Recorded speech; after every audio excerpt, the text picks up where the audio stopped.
Hey, how's it going, guys? Thank y'all so much for tuning in to the very first episode of Ask Eli. Now, the reason why I created Ask Eli is because I get DMs. When I'm out speaking with friends or whatever it is, and they're asking me about real estate. I answer them individually, but sometimes I'm like, you know what? I'm pretty sure other people may have the same exact question.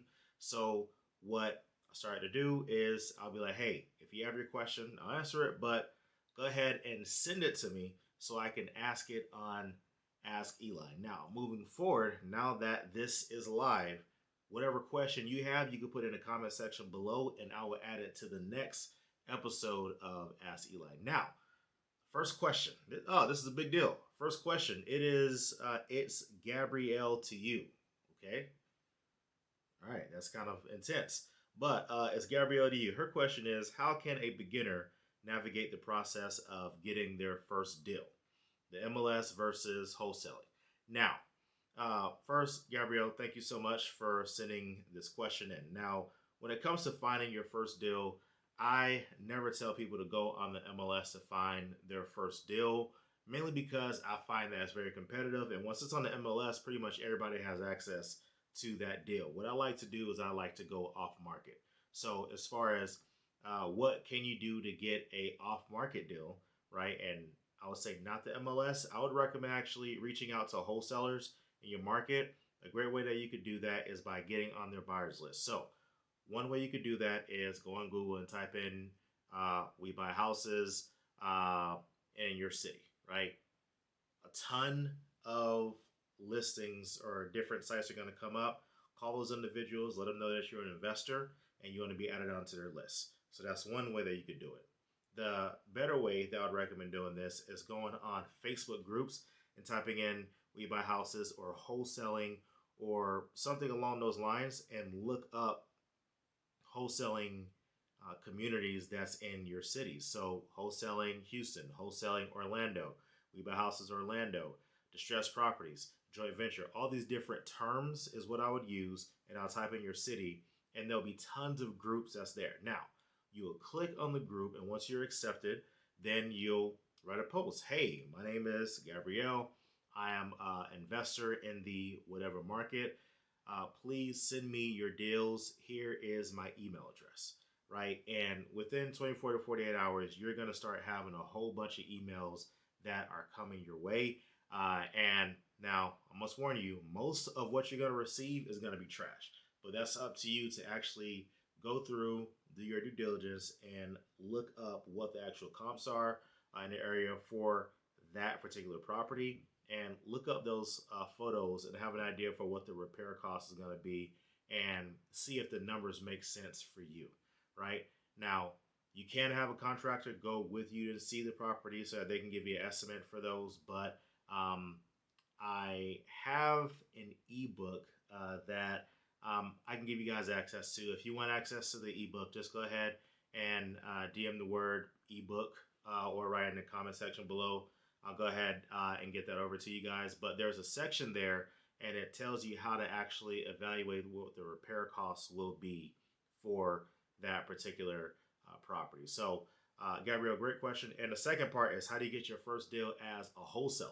Now, what I always recommend is doing the free list, and the best free list that you can actually do is driving for dollars. Now, what driving for dollars is going through a neighborhood, and I like to go in neighborhoods that have houses that were built in the 80s or earlier, because a house that was built in the 80s, some house around there has some form of obvious distress. So what I would do is I would actually go on Zillow, look for a house that's for sale in the area with a house that's from the 80s. And then from there, I would find that house and find the neighborhood that it's in, and then go and drive through that entire neighborhood. And every house that I see, I would write down their address. And then from there, once I get home, I'll do a process that's called skip tracing. Now, skip tracing, what it does is it allows you to find their telephone number and email address, and a lot of times their mailing address, because sometimes they don't actually live in that property. It may be a rental property, a house that they inherited, or whatever it is. But you would find their information and contact them and make an offer on that property. So Those are the two ways that I would say. From the flip side, dealing with wholesalers on how to find those properties, and as a wholesaler, one of the best ways is a driving for dollars list. So thank you so much for asking that question. And I want to keep track of your progress. So as you are working on these things, go ahead and DM me and let me know how everything worked out for you. And once something happens for you, I'd love to have you on the podcast, and we'll go ahead and talk about it from there. All right, thank you so much. The next one is from a queen called B. All right, a queen called B. So thank you so much for sending this question in as well.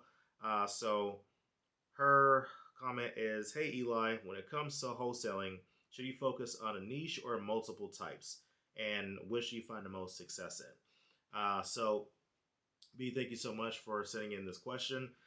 Now, when it comes to wholesaling, I would say when you start off, I would say start with one. You don't want to wear yourself out too thin to where you're across a lot of different marketing platforms and marketing strategies, and you're doing just enough to not be successful at everything, right? What I would recommend is starting with one, like I said, driving for dollars. And eventually, once you start having a budget, what I found in my market, the most successful list is an absentee owner, a high equity list, right? So absentee owner basically is somebody who owns the property, but they do not live in the property. In high equity, I put in 30% equity or more. And from there, you know that they have equity, you know they don't live there. So there's somewhat less attachment to the property. And those are the lists I would recommend. Now, as far as should you go niche or should you do multiple things, I would say add things as you get deals. And as you get more success and more flow of actually getting results from these different things, then I would add something on. But from the beginning, one of the biggest mistakes that somebody can do is just start adding on platforms and just spending a bunch of money that don't have to be spent. So that's what I will say to that. Thank you so much, B, for answering your question. And like I say, if you have, once you get some results, or if you have any more questions about this, go ahead and reach out to me, and I'll make sure that I answer your question. All right, the next question that we have is from, what's that? Tico HTX. All right, Tico, thank you so much for asking this question. The question is, what's the difference slash pros and cons of double closing and assignment of contracts? So, yeah, Tico, thank you so much for asking that question. So, the pros and cons of double closing. Now, double closing basically is the process of closing on a property and then closing with another individual. So let me give you an example. If you're wholesaling a property, right, what you can do and what some people do if they're going to be making a large fee. So for example, if you're making 20,000, 30,000, or whatever it is, that end buyer, sometimes they start acting a little funny once they see how much money you're going to make. So what you could do is close the first transaction, so between you and the seller of the property, but you would need funds to do that. So whether it's with a private lender or whether it's with somebody that gives you transactional funds, meaning funds to close that first deal, now when it becomes the transaction between you and the end buyer, all they see is the funds that they're using to get that property from you. So they're not seeing how much you're making on this side of that transaction. It just looks like them buying it from you, because technically you closed once and now you're about to close again. Now, the drawbacks of doing that is there's additional fees because you're closing on the property first and then you're closing on the property again. Now, you can have that end buyer to pay for closing costs for this transaction, but for that first transaction, you're going to have to pay. Now, it's worth it when you're making 20,000, 30,000, or whatever it is. But if you're making $5,000 on an assignment fee, I would not do a double close, because you're going to eat up so much of your assignment fee that it just wouldn't make any sense. So it just all depends on how much money you're actually going to be making and your relationship with that end buyer. I've had a situation with an end buyer to where 3 or 4 days before closing, though they had the HUD statement before, they saw how much I was making, and all of a sudden they're like, you know what? I didn't know that I was supposed to be paying all the closing costs. So unless you can find another buyer, I don't know what I'm going to be able to do about this. And I'm like, we've done deals before. we've closed deals before. You know that you're supposed to pay for all closing costs because that's just how we operate. Oh, well, I don't remember that, but it's 4 days away, so whatever you want to do, we can do what we want to do. So from that, it was nonsense. And with that situation, I'm like, okay, so look, I'll split it with you. Closing cost was about $5,000 on this particular transaction. So I'm like, all right, fine. I'll pay $2,500 just to get this closed, even though you came at me 3 days before closing. So that's why some people do the double close so that they can avoid that situation. The only reason why they're acting funny is because they saw the number I was making. So when it comes to pros and cons, it's like, hey, if you're making a lot more, it is a great strategy to do. But at the same time, if you're dealing with an end buyer that really doesn't care if you're making $1 million on a transaction, then I wouldn't do that double close. But just keep in mind, a investor can say that at the beginning if you ask, like, hey, if I make 50,000 on an assignment that I sell to you, and as long as the numbers make sense to you, do you care how much money I make on it? A lot of people will say no until they actually see that HUD document, and they're like, well, you making $30,000 off of this? Well, you making 25,000? Well, you making $50,000 off of this? Wait, hold on. And they're like, well, I'm only making 30. How you making 50? I'm making 30. Like, I gotta find a way to cut into your money because I don't even feel, not even so much of money going into their pocket. They just don't want you to have it because they're like, well, all you did was just get a property. It's like I got the property on a contract. You wouldn't have this property unless I brought it to you. But whatever, it is what it is. But I know I kind of went on a tangent there with Tico. That's pretty much what the pros and cons are of that. It costs more to do, but it gives you that shield so that they don't know how much you're making. But at the same time, if you're not making that much on your assignment, there's no point in actually doing that. All right. So again, Tigo, thank you so much, and I would love to keep track of your success and everything that you're doing. If you have any questions about the wholesaling process or flipping properties or whatever it is, please go ahead and DM me, and I'd love to stay in contact with you. And that goes for anybody else that's watching this video. If you have any questions about real estate, whether it's flipping properties or whether it's wholesaling, I would love to answer your questions.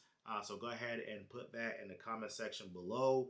DM me, whatever it is. I would love to answer your questions, and I'd love for you guys to win. So again, thank y'all so much for watching this video. If you guys have not, go ahead and subscribe to this channel. And depending on what you're doing, like this, share this, whatever, so that other people can get this information as well. And again, I created this because I want people to actually get their answers, their questions answered.